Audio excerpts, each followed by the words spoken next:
mediums here in Lilydale, one of our favorite mediums, because you've been here for so long.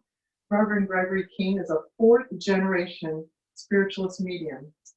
As early as age 5 and under the guidance and techniques from his grandmother, a Cherokee Native American, and his mother, who were both mediums, he provided messages of healing to those around him. As a student of internationally known trance medium Dana Bailey, he officially started giving messages at Inspiration Stump at age 8. That's incredible. Greg is currently a registered medium in Lilydale for over 50 years and continues to be a guest on TV and radio programs. Greg continues his lifelong dedication to spirit and healing community by teaching workshops and spiritual development classes online and in the classroom around the world. And I know he'll be doing a circle this summer during this summer program. So I'd like to thank Leslie and Greg for inviting me into their home today for this service. And without further ado, Reverend Gregory Kehn.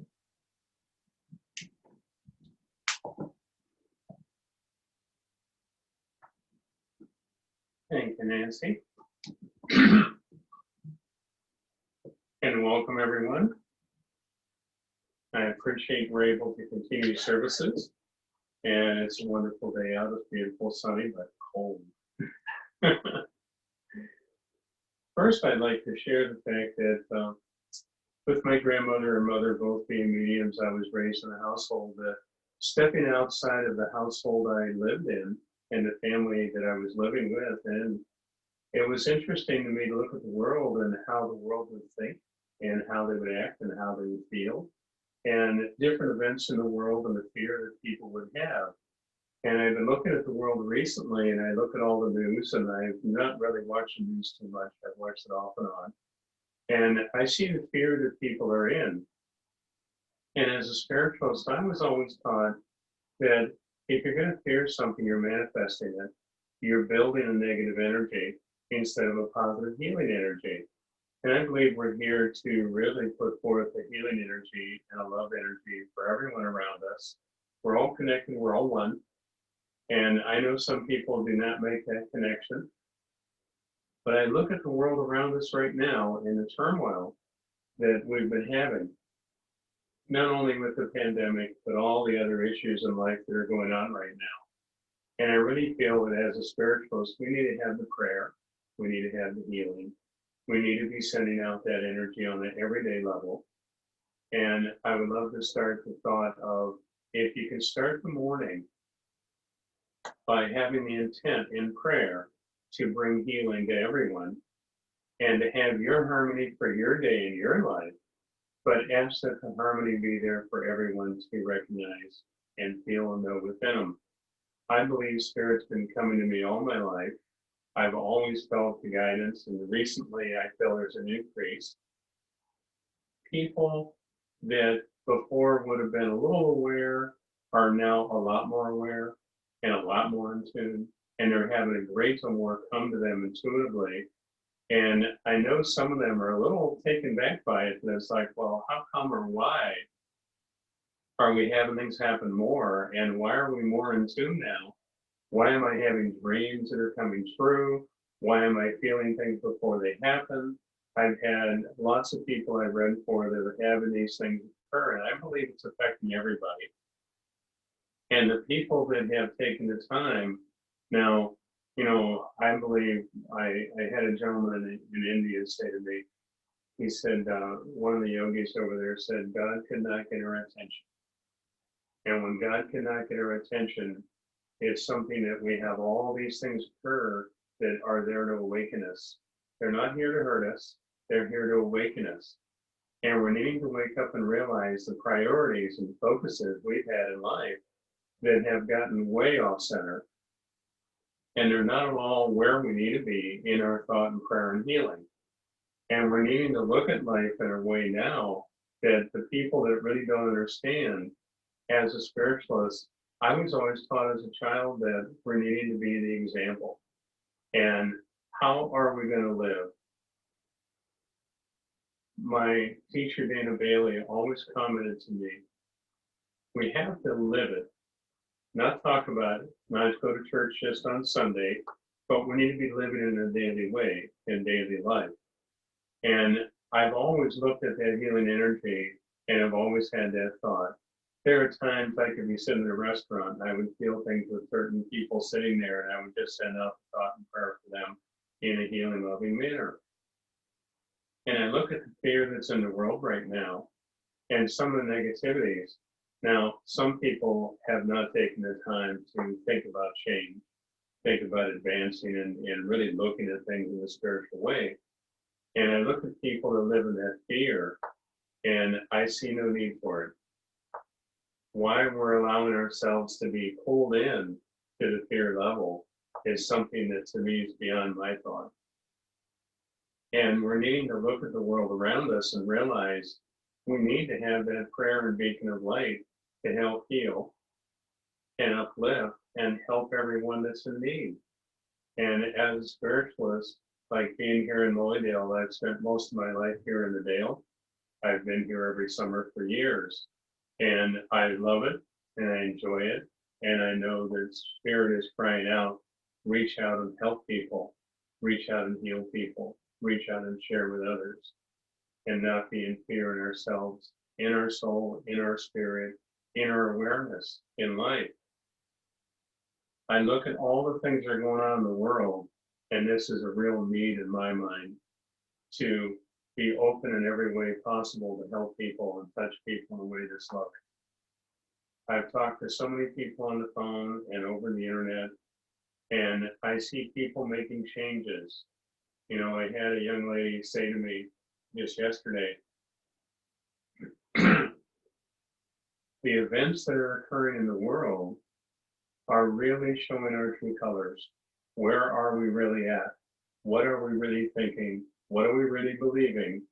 And the biggest part of it is, what are we really living? In what way are we living that is a beautiful energy that's displaying not only spiritualism, but love for each other and support for each other and the caring energy that we're needing to really work with? I find myself disturbed looking at the news and seeing some of the things that are actually going on in the world and recognizing that there are people out there that are very, very deliberate. You know, I had a friend of mine make a comment to me. He said, some people are taking time to really reflect, where are we investing our energy and time and love and emotion in healing? Where are we putting that? And I feel this is where it's a true test of our own spirit. Where are we at? And what are we really choosing to do? And that to me is something so important, because my grandmother always said to me when I was very, very young, remember, we need to live it, even though we're tempted in other ways to think and feel and act and be angry. We're needing to live that harmony and balance, because we manifest more harmony and balance. Whatever we're putting our energy into, we are manifesting. We're all creators. In what way are we creating the world we're living in? And looking at the world around us and realizing some of the people are just in fear and truly don't understand. Let's share with them what we know, what we understand, what we know to be true, what we know to be healing. And I remember my mother said to me during times of stress in the world when there was a war going on, she said to me, she said, let's pray for those involved. And we did it every day. And it's something that I believe made changes, because my mother got phone calls. I was just a kid. My mother got phone calls that their son was in the war, and the different messages that Spirit gave to the parents that wrote to the son, gave messages to them that protected them and helped them and uplifted them. You know, sometimes all it takes is a couple words and it makes someone change completely. I believe that living in a healing center and a loving center that is called Lilydale is a beautiful gift. I consider it a gift that we're here. And I want to say, let's share this gift with the world around us. And let's fulfill these energies that we're meant to be. You know, as I walk through the Dale, I feel the energy of healing. And I feel every year that I've been here, I feel the energy build, and it's a healing energy and a loving energy, and people are very drawn here. It's such a blessing to be in this energy. Let's enjoy and utilize it and share that with the world around us. I have people tell me all the time when they come through the gate, they feel such peace. They want to go to the healing temple. They want to be involved in the religion here. They want to understand it. I know people have come here for 30 and 40 years as visitors, never necessarily lived here, but came here all the time for years. And I see the change in their energy. I see people reaching out to come here that really need, and they present it in that form. They need to come here. They need to work with the healing energy. They need to spend some time here and enjoy that love and that energy we share. Let's share it in the most positive manner as a spiritualist, in whatever form, be it in Louisville, be it in the world around us. The world around us is in turmoil. Let's reach out. Let's reach out in a loving and healing manner to bring the harmony, bring the calmness. I remember being a child and having an experience where I felt the turmoil of the world so strongly that I wanted to stay in the house and stay away from everyone. And my mother and grandmother, my grandmother was living in, and she said to me, she said, remember, we can feel all these things and we can be aware of them, but not let them take over the heart and take over the emotion and take over our belief. We have the ability to have the harmony. No matter what kind of chaotic energy is around us, we can have the harmony. I've seen it happen many times. And I feel that love for everyone involved in spiritualism and involved in the world and involved in all the turmoil. Let's work with the healing. Let's set the intent every day, not only for our own lives to have the harmony, but the world around us, that they may awaken. There are souls out there that need our help and need the understanding. And it doesn't matter to me what kind of religion or belief system it is. Let's work with the healing and let's do the prayer. And I know that Louisville's opening on the 26th, and it's going to be a wonderful season. We're going to have people visiting that are in need, and let's share the healing energy with them. Let's enjoy it. God bless you. Thank you.